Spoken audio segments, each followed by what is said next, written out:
Μόλις μας χτύπησε, παιδιά, ένα εργαλείο. Να δούμε τι είναι. Φαίνεται καλό.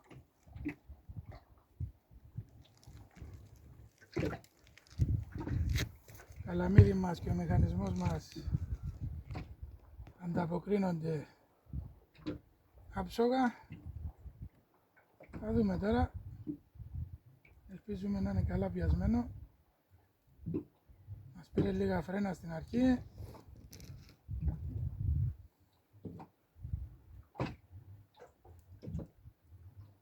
Θα δούμε. Αρχίζει και έρχεται τώρα.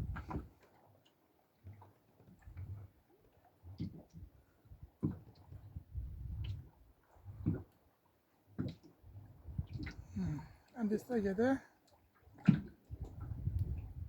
Να δούμε.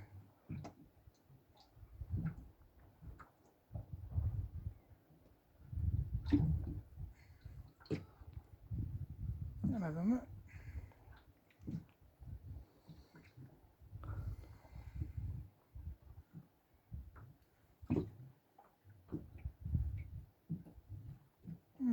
Ασπρίζει από χαμηλά.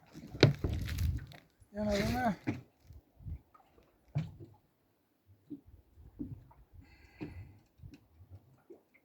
Φαγκρί είναι.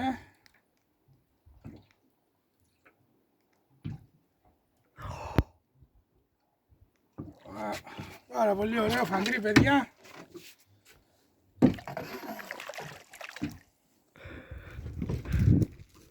Καμαρώστε το.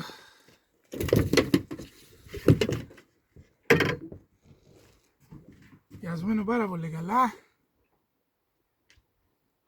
Και είναι το ξεκίνημα μας. Για να δούμε για πιο μετά.